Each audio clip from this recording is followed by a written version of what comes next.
paz de nosso Senhor Jesus Cristo, salve Maria Santíssima. Desde já agradeço pela atenção e pelo seu tempo. O vídeo de hoje gostaria de refletir acerca da Quaresma de São Miguel. Mas por qual razão neste momento, neste período? Então vamos para o contexto. No dia 15 de agosto foi celebrada a solenidade da Assunção de Nossa Senhora. É uma solenidade móvel para o dia 18 de agosto, no domingo, para que então tenha maior participação dos fiéis católicos. No entanto, no dia 15 de agosto, muitos fiéis católicos iniciaram a Quaresma de São Miguel, a qual se estende até o dia 29 de setembro.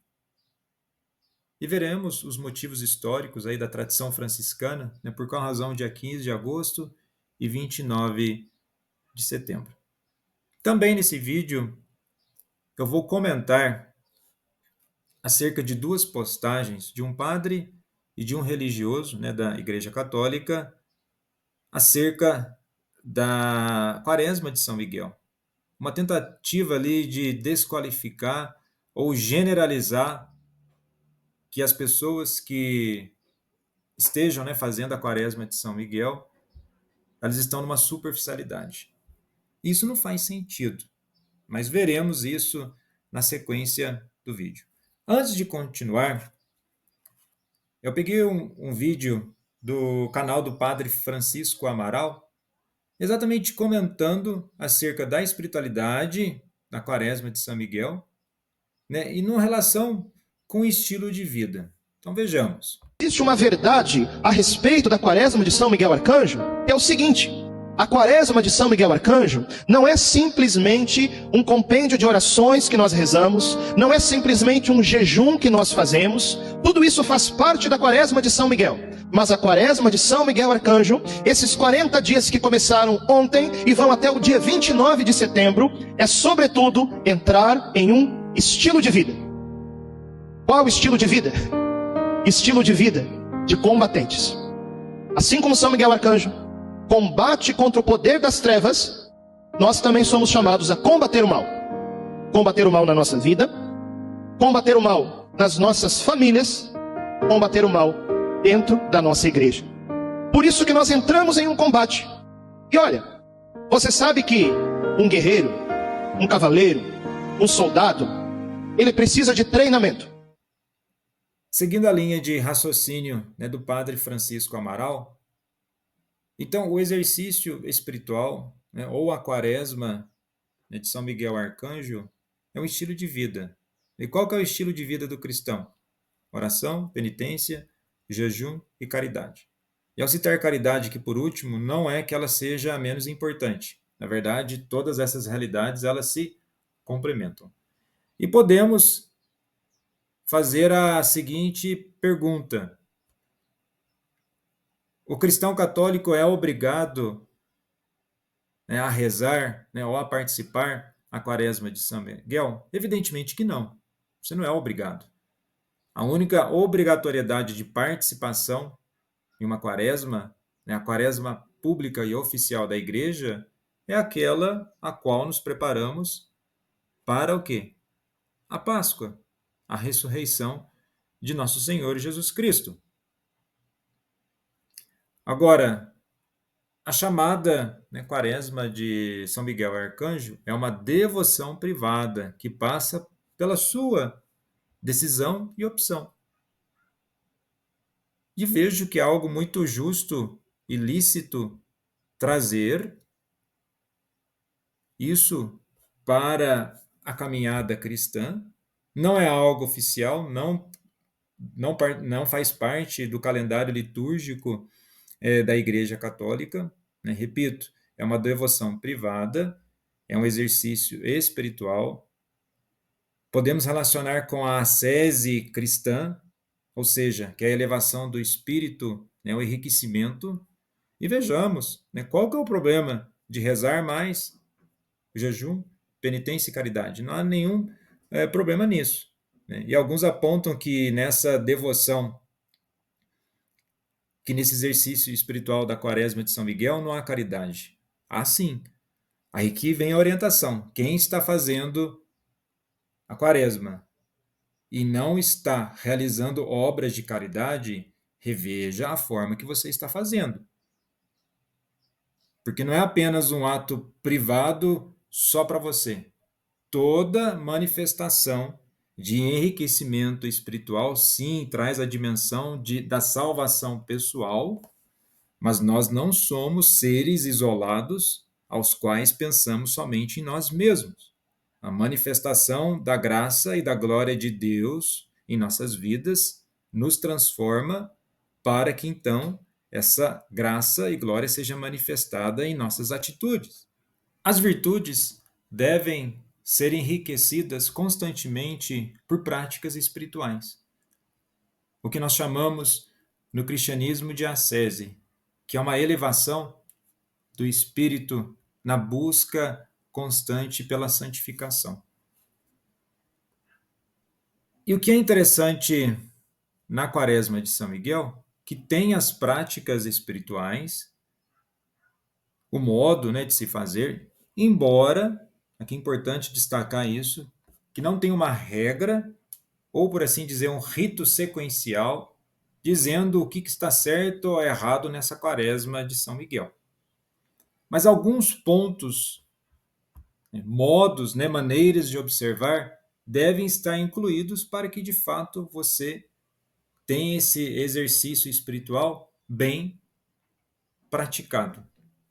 Então, o primeiro deles, a oração diária, reze a ladainha de São Miguel, ou outras orações dedicadas a ele, mas tenha em mente que oração, ele tem oração diária, vida de oração constante, independentemente de Quaresma. Depois, penitência, escolher algum tipo de jejum ou escolher algo para abrir mão e oferecer a Deus. Então, a penitência não é só um aspecto de, eu faço, tiro da minha vida. Não, você oferece isso como obra de santificação.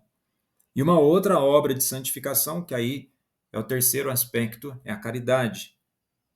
Encontre uma maneira de demonstrar amor aos mais necessitados de forma concreta, por meio de obras corporais de misericórdia. Então vejamos, quem está dizendo que a Quaresma de São Miguel é vazia, é só oração sem ação, está equivocado. E vamos para o outro lado. Quem apenas está rezando sem práticas concretas de caridade também está equivocado. E o último ponto, confissão e missa. Celebre o sacramento da reconciliação, que é para a nossa santificação, e a Santa Missa regularmente para estar aberto às graças de Deus. Há pessoas que conseguem participar da missa nos 40 dias, que bom, louvado seja Deus. Para quem não consegue participar da missa todos os dias, nesses 40 dias, não há problema, não há dispensão da graça. Cada um tem a sua realidade, jornada de trabalho, a realidade de família, os seus compromissos do dia a dia, mas na medida do possível, regularmente participando desses 4 modos, por assim dizer, da Quaresma, então você vai estar vivenciando essa espiritualidade do exercício da Quaresma de São Miguel. Então vejamos brevemente o contexto histórico do desenvolvimento da Quaresma de São Miguel. Então, como já vimos, é uma prática espiritual rica em história e significado, que remonta ao século XIII. Então temos aí a figura de São Francisco de Assis, um dos santos mais amados e conhecidos da Igreja Católica, que recebeu os estigmas na festa da exaltação da Santa Cruz, no dia 14 de setembro. E iniciou essa devoção em honra a Nossa Senhora e a São Miguel Arcanjo. Aprendemos sobre a tradição da Quaresma de São Miguel conforme descrito as pequenas flores de São Francisco por São Boaventura, um grande santo franciscano.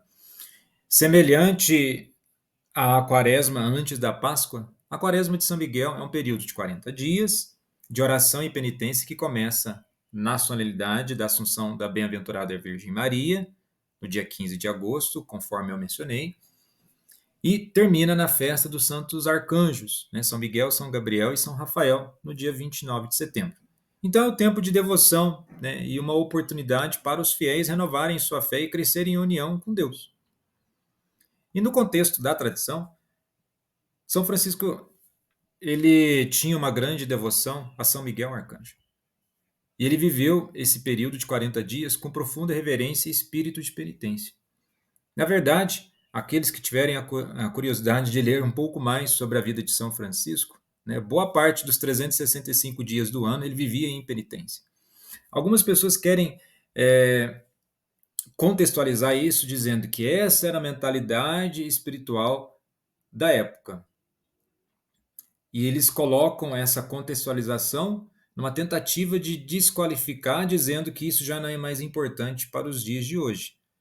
Bom, a penitência, a oração, o jejum e a caridade continuam sendo elementos, né, essenciais da vivência cristã. Então, a quaresma de São Miguel, né, foi mantida viva pelos franciscanos ao longo dos séculos, né, tornando-se popular entre leigos e religiosos. E como já mencionei, apesar de não fazer parte do calendário litúrgico oficial da Igreja, é uma devoção de uma riqueza e oportunidade para mergulhar na oração e na penitência. E repito, oração, penitência e jejum são práticas, independentemente de devoções, que fazem parte da caminhada cristã. Então não fica restrita a determinado período. Nós podemos, né, com o auxílio e a graça de Deus, né, alimentados pela palavra, termos momentos de penitência, né, de oração, jejum, ou seja, exercícios, práticas espirituais para nos enriquecer ao longo da nossa caminhada, né, em todo o ano que nós vivemos. Nós não precisamos ficar esperando determinadas oportunidades. Agora, por qual razão incomoda-se tanto as pessoas quererem rezar tal quaresma, né, participar dessa caminhada espiritual? Não deveria incomodar, mas infelizmente incomoda alguns, e nesse incômodo eles elaboram textos e postagens que, ao invés de trazer um esclarecimento, um discernimento, soa como ataque. E no espírito cristão, não há espaço para ficar causando polêmicas, comentários desnecessários, provocativos. Isso não faz parte daqueles que são movidos, né, pela luz do Espírito Santo. Então vejamos as postagens. Bom, o intuito de mostrar as postagens não é para causar conflito e muito menos divisão e discussões desnecessárias. Tanto que eu nem exponho a imagem e o nome do padre, muito menos do religioso. Mas tendo em vista que é uma postagem, né, algo público, fica aí, né, passível de análise, né, e de esclarecimento, né, até mesmo referente naquilo que diz respeito à fé. Então, o padre ele utiliza uma mensagem, né, do religioso, dizendo: a quaresma de São Miguel, rezada por São Francisco, está longe deste espetáculo promovido por gurus católicos na internet. Então, ele já está atacando, né? E quem aí acompanha a, a quaresma de São Miguel, né, em canais de YouTube, sabe de quem que ele está criticando. Não sei por qual razão ele está criticando. Fala, era uma oração simples que Francisco fazia para se nutrir a alma e não esfriar o seu amor por Jesus e sua dedicação ao próximo. Essa oração sem ação é em vão. Mas vejamos, Frei, né, ele é um frade franciscano, de fato, a oração sem ação é em vão, seja qual ela for, independentemente de ser uma quaresma. E eu acabei de pontuar no vídeo que um dos aspectos da quaresma de São Miguel ser verdadeiramente vivenciada é exatamente a prática da caridade. Em qual momento isso não é dito? Agora, você coloca gurus católicos, já coloca entre aspas, tentando desmerecer quem faz, né? Há vários padres que arrebanham sim várias pessoas, aí você está generalizando que essas pessoas, né, ou esses padres, que conduzem essas orações, né, que conduzem a quaresma, você está generalizando, dizendo que eles não têm prática? Você conhece a vida deles? Você sabe se eles têm uma vivência na prática da caridade? Você conhece as obras?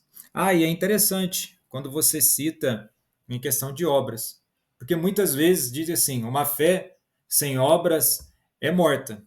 Nós temos muito isso, né? As pessoas dizem isso, mas nós temos que tomar cuidado, porque aí eu retiro do contexto onde isso é dito.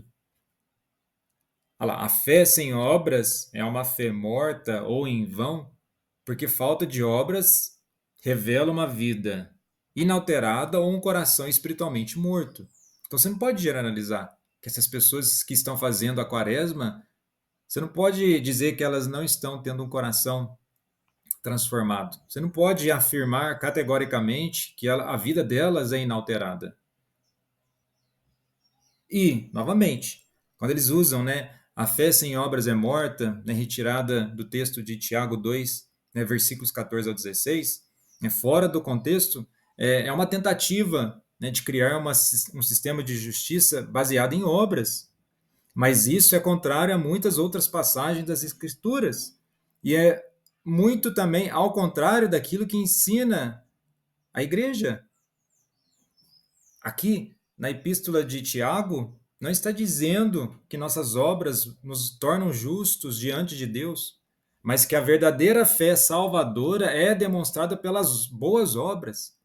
Ó, vejamos, a verdadeira fé salvadora é demonstrada pelas boas obras. Se é pelas obras que se vai conhecer a sua fé. Isso é o princípio de justificação.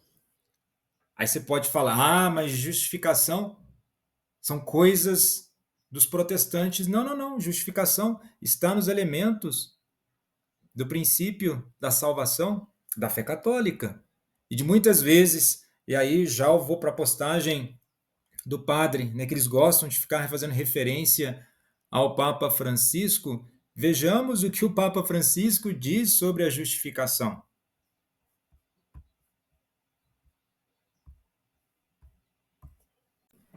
Bom, isso aqui é uma catequese do Papa Francisco sobre a carta aos Gálatas, né, numa audiência geral, né, de 2021, sobre a questão, a vida na fé. E ele fala exatamente sobre essa questão da justificação. Olha, no nosso percurso para compreender melhor o ensinamento de São Paulo, encontramos hoje com um tema difícil, mas importante, o da justificação. O que é a justificação? Nós, como pecadores, tornamos-nos justos. Quem nos tornou justos? Este processo de mudança é a justificação. Aí vem a pergunta: quem te tornou justo? Jesus Cristo. Esta é a justificação. Então, se não é pela fé em Jesus Cristo na nossa santificação, não haverá obras boas. Agora, o que está por detrás da palavra justificação, que é tão decisiva para a fé? É uma pergunta, né? Uma provocação ali do Papa Francisco. Não é fácil chegar a uma definição completa, mas na totalidade do pensamento de São Paulo podemos simplesmente dizer que a justificação é a consequência da misericórdia de Deus que oferece o perdão. Nós podemos conferir isso lá no Catecismo da Igreja Católica, no número 1990. O que temos? A justificação desliga o homem, né, o ser humano, do pecado que está em contradição com o amor de Deus e purifica-lhe o coração. A justificação continua a iniciativa da misericórdia de Deus que oferece o perdão, reconcilia o homem com Deus, liberta da escravidão do pecado e cura-o. Então, é fé e ação, e não ação e fé. Nós só temos que tomar cuidado para não bagunçar essa questão da epístola de Tiago, né, que a fé sem obras é morta, porque se for somente pela fé, se eu sou justificado somente pela fé, então não preciso acreditar em Jesus. E que a salvação não se dá pelos méritos salvíficos de Jesus. Se for apenas pela obra, então qual é o sentido de acreditar em Jesus? Então toma cuidado para não colocar essas postagens e deturpar o que ensina a igreja e o que ensina as escrituras. E aí não vem com papo de querer dizer que é tradicionalismo. Não, não, não. É simplesmente uma questão de hermenêutica, simplesmente uma questão de teologia sistemática Então não tente sair e desmoralizar ou tentar desclassificar as pessoas, né? Sendo que a própria postagem já tem um desvio de ensinamento, né, básico de catequese. Né? Básico em que sentido? Né? Fé e ação, certo? Mas a internet é livre, né, é pública, então as pessoas têm acesso, e de muitas pessoas que têm ali já essa convicção, pode ali não causar uma confusão, mas para outros pode sim causar uma confusão e se tornar algo polêmico. Vamos para a próxima postagem. E agora, por último, né, a postagem do padre, que já inicia o texto tentando descontextualizar a quaresma de São Miguel Arcanjo. Olha lá, o fato de São Francisco possivelmente ter rezado, possivelmente, então ele já coloca que pode ser que não, né, ter rezado uma quarentena antes da festa de São Miguel, não significa que seja uma tradição litúrgica da igreja. Então, desde o começo do vídeo, eu estou dizendo isso, que não é uma tradição litúrgica oficial da igreja, mas isso não diminui o valor desse exercício espiritual. Aí ele quer colocar aqui, ó, ele também se jogava nu numa roseira e na neve, para aplacar as tentações da carne. E não temos que seguir isso. Em qual momento que em algumas das regras São Francisco diz isso? Em qual momento que em um dos dias da quaresma de São Miguel é pedido isso? Tá, ele tenta falar que na época da Idade Média existia sim a mentalidade da mortificação, e essa mortificação ela continua existente no entendimento do cristianismo hoje, né? A ascese, né? Aí fala, convenhamos, do século III para cá, a igreja e o mundo mudaram bastante. De fato, mudou bastante. Ninguém está dizendo que na quaresma de São Miguel nós temos que copiar os modelos, ou as pessoas que estão rezando, né, essa quaresma, elas têm que copiar os modelos da antiguidade. Alan, São Francisco não foi canonizado por causa dessa quaresma. Sim, não foi mesmo. Em qual momento que isso é dito? Isso nunca foi o mais importante em sua vida. Também não foi dito que isso é o mais importante. Foi os altares por sua humildade, por seu amor e fidelidade ao Evangelho. Sim, por sua doçura, sua pobreza e total desapego aos bens materiais, às posições sociais e eclesiásticas. Então vamos lá, só parar aqui. A sua humildade, como você alcança a humildade? Pela oração. Basta olharmos para as obras aí de São Francisco, quando digo obras, né, os escritos, e até mesmo a regra, né, franciscana, uma austeridade espiritual. O que seria austeridade? Rigidez, né, autodomínio. Ele somente se tornou essa pessoa de doçura, né, desapegado por um autodomínio. O autodomínio é fruto de uma vida incessante de oração, penitência, devoção extrema a Deus e, consequentemente, a caridade. Novamente, essas realidades elas estão juntas. E aí, novamente, quer descaracterizar. Olha lá, antes é um fenômeno religioso de massa, barulhento e mega exposto, produzido e reproduzido por veiculação na internet. Sim, da mesma forma que você está utilizando uma postagem, né, no Facebook para expressar sua opinião. Tem várias pessoas que curtiram, tem várias outras que não curtiram. Aqui para mim não cabe curtir ou não curtir, estou fazendo só uma análise do seu texto. Barulhento e mega exposto? Ué, a internet é um canal que pode ser utilizado para a comunicação e evangelização, por que não? Agora, como ele tenta reduzir, né, o primeiro religioso diz os gurus católicos, agora ele é o mesmo fenômeno que produz youtubers, tiktokers e companhia limitada, com milhões de seguidores e alta monetização. É uma religiosidade enlatada. Não é uma religiosidade enlatada. Você vai me desculpar, novamente, vocês estão caindo no princípio ad hominem. O que é o princípio ad hominem? Tentando desqualificar o fenômeno, descaracterizando a pessoa, mas não encontram uma argumentação. Você não pode generalizar as pessoas que estão naquela devoção, na prática da quaresma, né, a São Miguel Arcanjo, dizendo que elas não são pessoas caridosas, que elas não são humildes, que elas não ajudam o próximo. Tem que tomar cuidado. Né? Não é um movimento popular, como alguns dizem, mas uma religião virtual de massa. Não é uma religião virtual de massa. Novamente, desde o início estou frisando que é um exercício espiritual. Não nasce do povo? Como assim não nasce do povo? Nasce da onde, então? Quando ele está dizendo povo, ele coloca, né, pópulos, das pessoas, de muitas pessoas, como se fosse uma consciência. Não, não é uma consciência para todos, é uma tradição franciscana.